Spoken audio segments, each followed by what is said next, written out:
오늘 우리에게 주시는 하나님의 말씀은 RT바이블 말의 절제 첫 번째 입속의 말입니다. 말씀에 큰 은혜 받으시기 바랍니다. 여러분 혹시 최종병기 활이란 영화 혹시 아시나요? 저는 그 영화를 보면서 인상 깊었던 한 장면이 있었어요. 아주 중요한 순간에 거기에 나오는 그 활을 쏘는 궁예가 이렇게 활을 비틀어서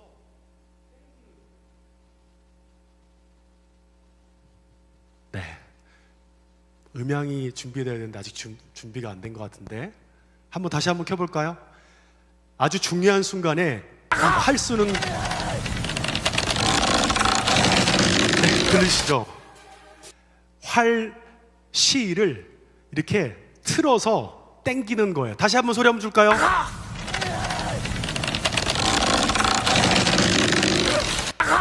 3초짜리인데 왜 5초가 나온지 모르겠네요. 엄청 기네요.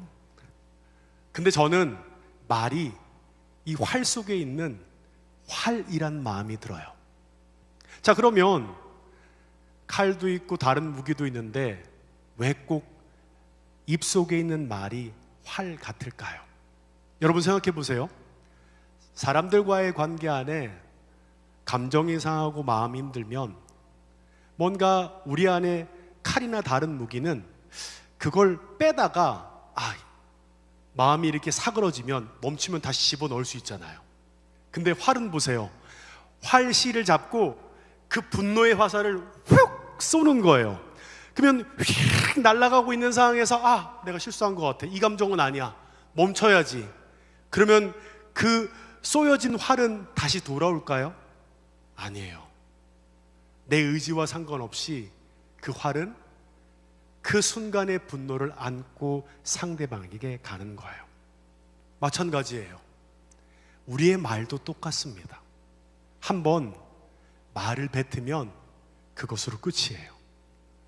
돌이킬 수 없다는 거예요. 그런 면에서 우리가 하는 말은 칼이 아니라 화살에 가까운 것입니다.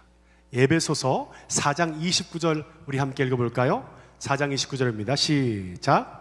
무릇 더러운 말은 너희 입 밖에도 내지 말고 오직 덕을 세우는 데 소용되는 대로 선한 말을 하여 듣는 자들에게 은혜를 끼치게 하라. 왜 그럴까요? 우리가 하는 말은 어떤 말을 하든지 그 말의 열매를 먹게 될 것이기 때문입니다.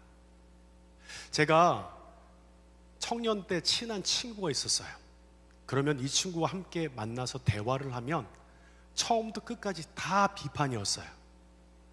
교회에 있는 리더부터 해서 본인의 마음에 안 드는 사람들의 얘기들을 쭉 이어서 하는 거예요. 근데 처음에는 제 입장에서도 그 비판이 제 마음을 시원하게 하는 부분도 있었어요. 근데 1시간 내내 비판을 하면 머리가 조금 아픈 거예요. 한참을 듣다가 얘기했어요.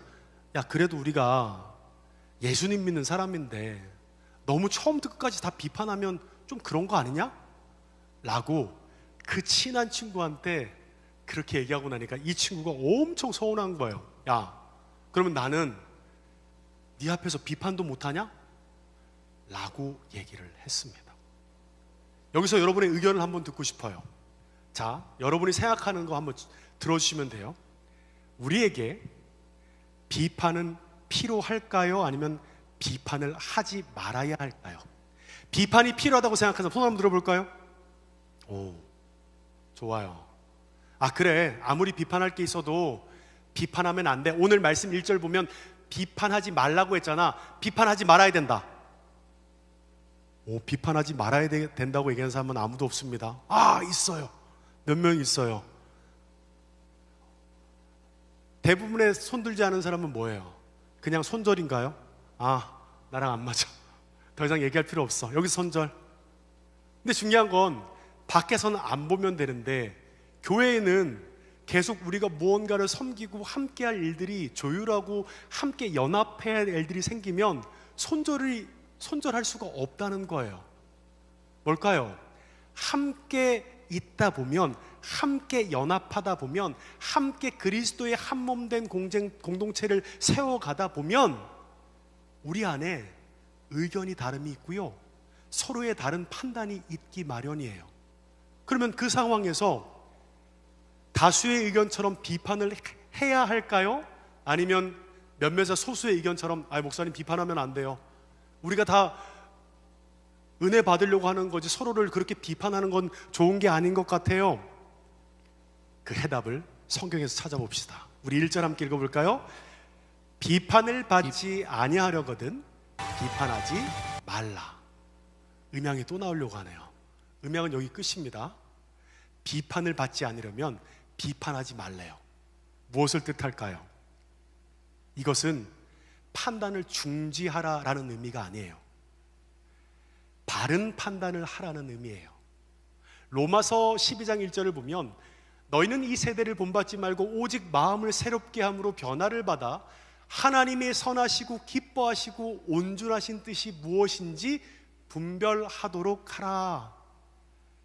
이 세대를 분별할 수 있어야 돼요. 우리가 무언가 교회를 세워나가고 함께할 때 분별할 수 없으면 그 가운데 하나님의 뜻이 무엇인지도 정확하게 알지 못하니까 우리가 순종하지도 못하고 나는 어디? 여기는 어디야? 그 안에 하나님의 뜻 안에 순종함으로 주님의 영광을 위한 도구로 쓰임받는 삶을 살 수 없다라는 거예요. 그래서 우리는 분별할 수 있어야 돼요. 그리고 올바른 비판을 할 수 있어야 한다는 것입니다. 우리 6절 한번 읽어볼까요? 시작. 거룩한 것을 개에게 주지 말며 너희 진주를 돼지 앞에 던지지 말라. 그들이 그것을 발로 밟고 돌이켜 너희를 찢어 상하게 할까 염려하라. 우리가 여기서 보면 판단은 반드시 필요합니다. 이게 개인지 이게 돼지인지 무엇인지 분별할 수 있어야 바른 판단을 할 수 있다는 거예요. 그렇다면 우리가 바른 판단을 하는 목적은 뭘까요? 왜요? 제가 싫어서? 제 행동이 마음에 안 들어서? 우리가 뭔가 잘하고 싶은데 마음에 안 드는 사람 억지로 땡기고 밀어내고 푸시하게 하기 위해서 비판하는 거예요? 아니에요. 우리가 바른 판단을 하고 비판하는 목적이 하나 있습니다. 따라합시다. 그 사람을 온전히 세우기 위한 거예요. 그 사람을 하나님 앞에 온전히 세우기 위해 우리는 바른 판단을 해야 한다는 거예요. 자, 그렇다면 우리가 바른 판단을 위해서 어떻게 해야 할까요? 크게 세 가지를 얘기하고 싶은데 그 첫 번째는 우월감이 아닌 겸손함으로 해야 합니다. 우월감의 사전적인 의미가 뭔지 아세요? 내가 남보다 낫다고 여기는 생각이에요. 한국 사회는 이런 게 있죠. 내가 나이가 많으니까 나 선배, 나 나이 많아. 그리고 내가 머리도 좋아. 나 여기 나왔어.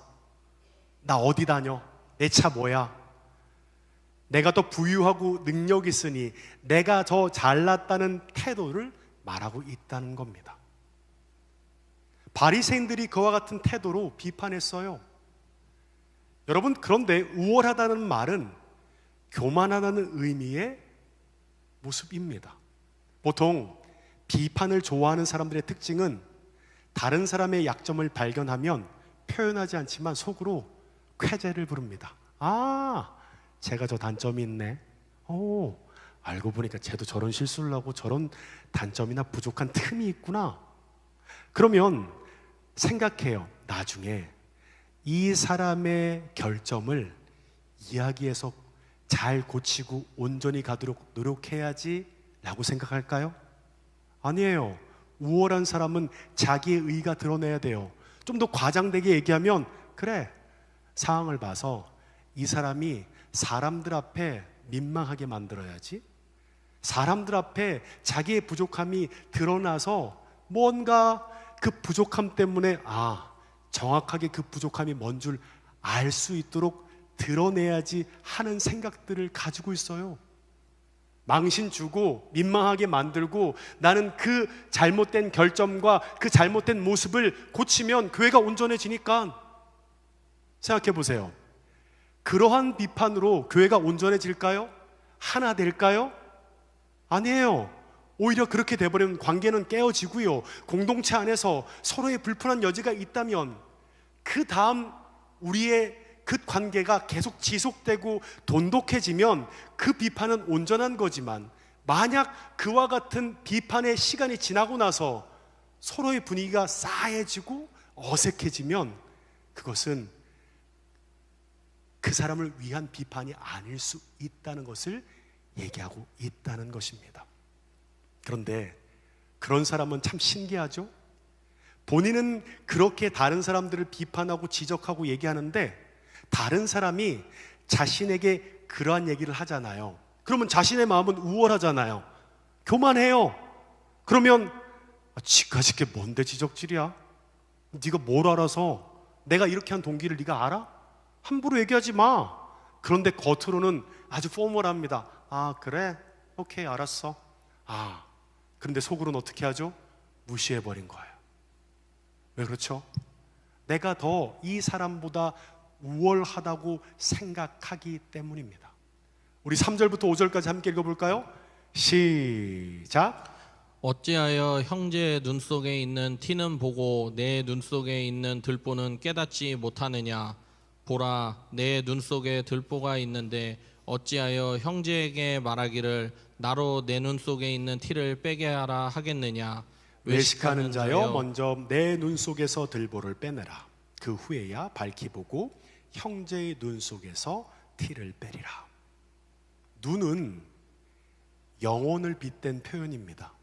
그리고 본다라고 하는 건 어떤 뜻이냐면요, 생각하다, 추론한다는 것이에요. 다시 말해서 밝은 눈을 가지라는 의미입니다.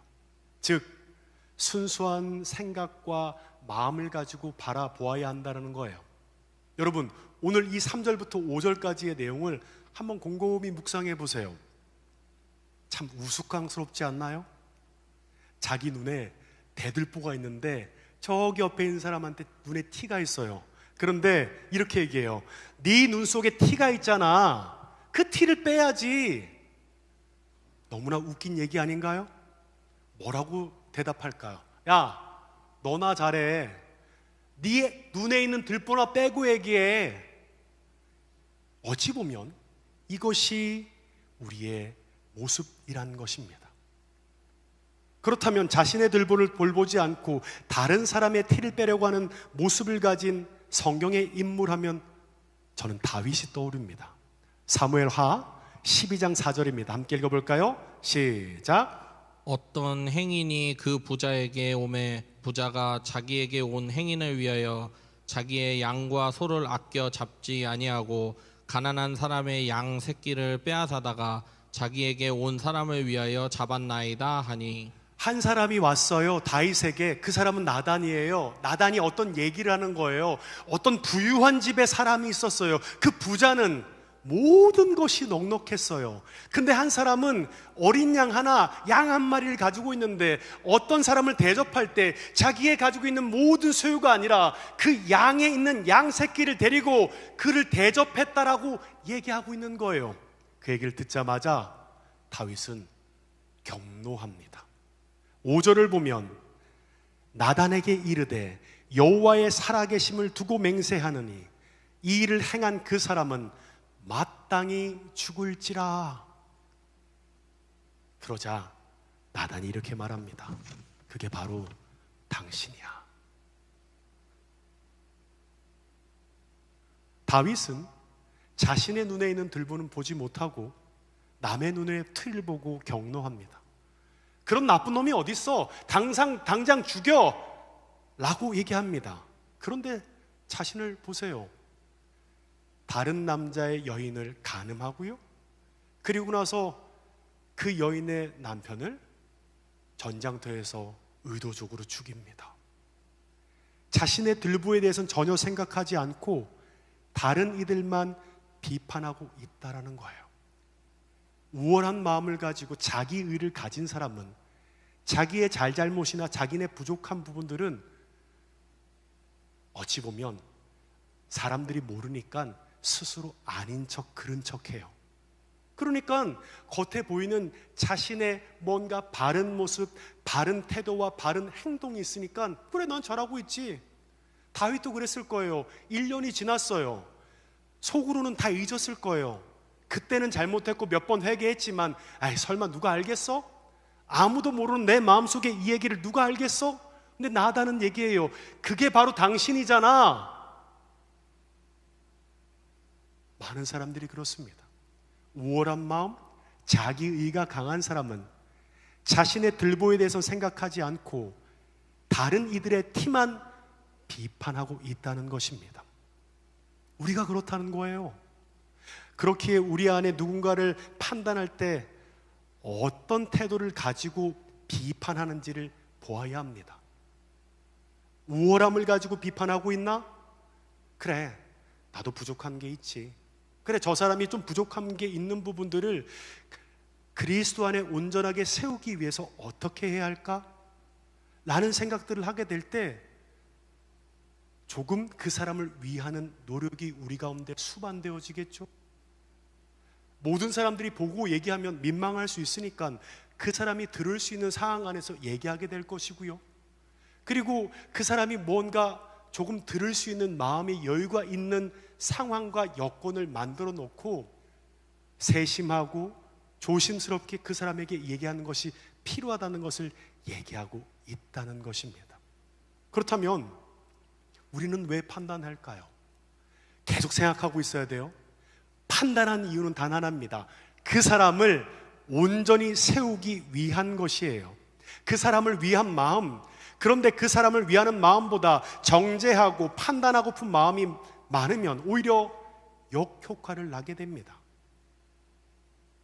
상대를 온전히 세우기 위한 마음이 아니면 차라리 말하지 마세요. 왜냐하면 그와 같은 비판은 공동체에서도 건강하지 않고요, 관계를 모두 깨뜨릴 수 있게 되기 때문입니다. 갈라디아서 6장 1절 함께 읽어볼까요? 시작. 형제들아, 사람이 만일 무슨 범죄한 일이 드러나거든 신령한 너희는 온유한 심령으로 그러한 자를 바로잡고 너 자신을 살펴보아 너도 시험을 받을까 두려워하라. 이 땅의 모든 일에 필요한 태도가 있어요. 겸손함입니다. 겸손 없는 우월함으로 하는 모든 일에는 문제가 생깁니다. 목장 섬김, 목회, 팀장, 리더, 봉사, 일상의 신앙생활 안에서 겸손이 빠지잖아요. 그러면 딱 꼰대 소리 듣기 좋습니다. 너 왜 이렇게밖에 못하냐? 이거 이렇게 해야 되는 거잖아. 오른쪽인데 넌 그것도 몰라? 그러면 어떻게 되죠? 그 사람이 자기의 의와 자기가 맞다고 생각하는 일들 때문에 공동체는 계속 문제가 생기고 꼬이고 연합하지 못하고 쪼개지고 나누어지는 일들이 생기게 된다는 겁니다. 그런데 겸손한 마음이 있어 봐요. 그래, 나도 부족하지. 그러면 이 사람을 어떻게 세울까? 어떻게 이 사람에게 얘기하는 것이 맞을까? 라는 생각으로 판단할 때 공동체는 바른 판단을 통해 더욱 하나 되고 연합되는 것들을 나아갈 수 있게 된다는 것입니다. 올바른 판단을 하기 위해 두 번째는 추측이 아니라 사실에 입각한 판단을 해야 한다는 것입니다. 우리 안에 그런 좀 편견이 있죠? 왼손잡이에요. 근데 그 사람이 B형이야. 마지막 제가 할 말 무슨 말인지 알겠죠? 근데 그 사람 머리가 뽀곱슬 머리야. 또라이. 뭔가 공동체 안에 행동하는데 왼손잡이에 곱슬머리에 B형이면 우리는 편견과 판단을 가지고 살아가게 돼요. 그러면 내가 살아왔던 내 삶의 판단의 기준과 편견을 가지고 사람들을 다 재단하는 거예요. 아, 쟤는 그래도 좀 괜찮겠네? 쟤는 볼 필요도 없어. 쟤는 또라이야. 쟤는 이상한 애야. 무엇이죠? 추측이 아니라는 거예요. 사실에 입각한 판단을 해야 한다는 것을 얘기하고 있다는 것입니다. 잠언 18장 13절을 보면 사연을 듣기 전에 대답하는 자는 밀어나여 욕을 당하느니라. 사연을 알기 전엔 판단해서 안 된다는 거예요. 직관, 편견, 정황으로 함부로 떠들지 말라는 거예요. 여러분, 인간의 지식은 유연합니다. 그래서 전체 상황, 전체 이유, 전체의 동기, 이 모든 요소를 다 고려하고 난 다음에 조심스럽게 이 얘기해도 늦지 않아요.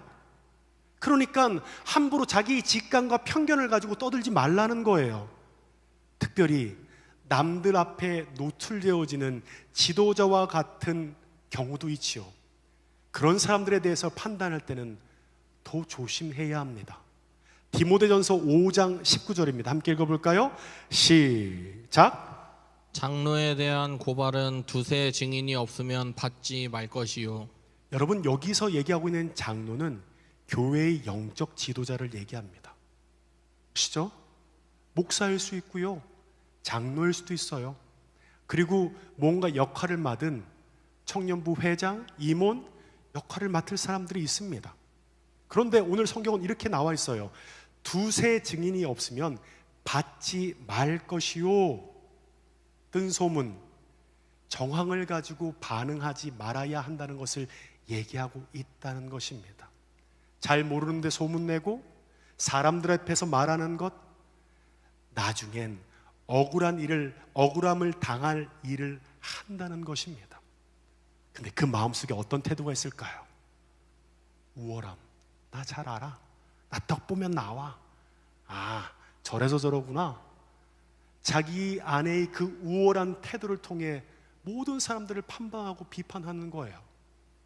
잘 보세요.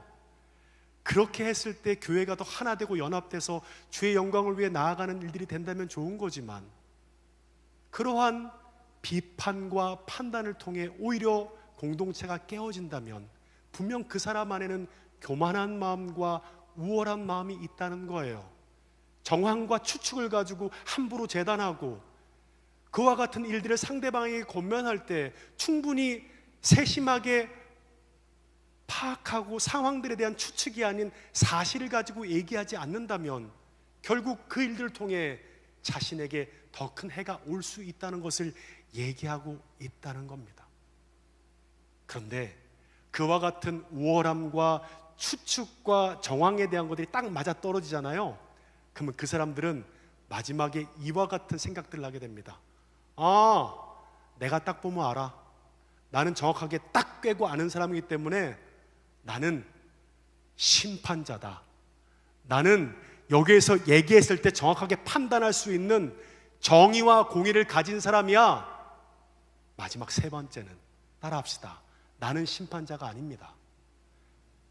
나는 분별자일 뿐입니다. 많은 사람들이 그 우월함 안에 추측과 정황을 가지고 많은 사람들을 비판했을 때 그게 싱크가 잘 맞아. 그러면 그 안에 생각이 들어요. 아, 내가 생각하던데 저 사람의 동기는 이와 같은 걸 것일 거야. 뭐까지 비판하는지 아세요? 보이지 않는 그 사람의 동기까지도 비판합니다. 여러분 생각해 보세요. 우리가 사실도 모르는 판에 그 사람의 동기까지 어떻게 알 수 있을까요? 그 마음의 동기를 건드리는 짓은 하지 말라는 거예요. 여러분, 마귀는 마음의 동기를 비판합니다. 왜 동기를 비판할까요? 그 사람 안에 마귀의 역사예요. 동기를 건드리는 것은 공동체를 깨트리고요, 그 사람의 근본을 무너뜨리기까지 합니다. 여러분, 욥기를 보면 욥을 비판할 때 마귀의 태도를 보면 알 수 있습니다. 욥이 하나님 앞에 나아갔는데 마귀는 욥의 동기를 갖고 비판합니다. 우리 1장 9절 함께 읽어볼까요? 시작. 사탄이 여호와께 대답하여 이르되 욥이 어찌 까닭 없이 하나님을 경외하리까? 주께서 그와 그의 집과 그의 모든 소유물을 울타리로 두르심 때문에 아니니까? 주께서 그의 손으로 하는 바를 복되게 하사 그의 소유물이 땅에 넘치게 하셨음이니이다. 마귀는 욥의 무엇을 비판하고 있죠? 욥의 예배의 동기를 비판하고 있습니다. 주께서 그와 그의 집과 그의 모든 소유물을 울타리로 두르심 때문이 아닙니까? 하나님께서 많이 주시니까 그가 예배하는 거 아니에요. 스스로의 우월함 안에 자신의 추측과 생각과 편견과 경향을 가지고 판단했는데 그 사람의 동기가 보이는 거예요. 마귀는 그때 역사하는 거예요. 아, 이 사람의 동기가 이와 같은 거구나. 네가 하나님께서 형통케 하니까 네가 예배하는 거지. 네가 하나님께서 이렇게 열어주시니까 네가 예배하는 거지. 그런데 욥은 자신이 가진 모든 것을 빼앗깁니다. 재산뿐만 아니라 자녀들까지도 모두 잃게 됩니다. 그런데 욥은 하나님 앞에 어떻게 반응하고 있죠? 욥기서 1장 21절입니다. 함께 읽겠습니다. 시작. 이르되 내가 모태에서 알몸으로 나왔사온즉 또한 알몸이 그리로 돌아가. 주신 이도 여호와시요 거두신 이도 여호와시니 여호와의 이름이 찬송을 받으실지라 하고. 주신 이도 여호와시요 거두신 이도 여호와시니 여호와의 이름을 찬송 받을지니이다. 욥은 자신의 모든 것을 잊었음에도 불구하고 그는 이와 같이 고백하고 있다는 겁니다. 욥의 예배의 동기는 마귀가 말했던 것이 아니었어요. 여러분, 우리가 제일 조심해야 될 건 무엇일까요? 상대방의 동기를 유추하고 추측하며 비판하는 것입니다. 여러분, 우리는 사실도 판단이 될까 말까 한 부분인데 그 사람 마음속에 있는 동기를 어떻게 쉽게 판단할 수 있습니까? 저 사람의 동기는 안 보이잖아요. 그러면 함부로 이야기하지 말아야 합니다. 남의 동기가 내 마음에 느껴진다 할지라도 하나님께 맡겨야 한다는 것입니다. 우리의 모든 비판 안에 깔려진 동기는 뭘까요? 그래, 난 분별하는 거야. 나는 심판자 아니야. 그가 잘못했다 하더라도 그 판단은, 그 심판은 하나님께서 할 거야. 그러면 분별할 수 있어야 돼요. 어떤 마음으로 분별해야 될까요? 겸손한 마음이요. 나도 부족할 수 있지. 비판하지 말라는 거 아니잖아요. 올바른 판단과 비판은 반드시 필요합니다. 하지만 그 안에 겸손한 마음이 있어야 돼요. 비판의 목적이 뭐죠? 그 사람을 온전히 세우기 위한 것이 비판의 목적이잖아요. 그러면 내 안에 추측이 있고 편견이 있고 그 싱크가 들어맞아도 좀 고민해야 돼요. 생각해야 돼요. 그 사실이 정확하게 드러났을 때 그 사람들한테 얘기할 때 내가 겸손한 태도의 마음이라면 조금 고민합니다. 그리고 그 사람이 들을 수 있는 상황과 여지를 열어줘요. 그리고 얘기하는 거예요. 여기 오른쪽이었는데 몰랐지? 왼쪽이야. 근데 이때까지 온 거 보니까 참 잘한 것 같아. 네가 이쪽으로 가면 그 다음에는 하나님께서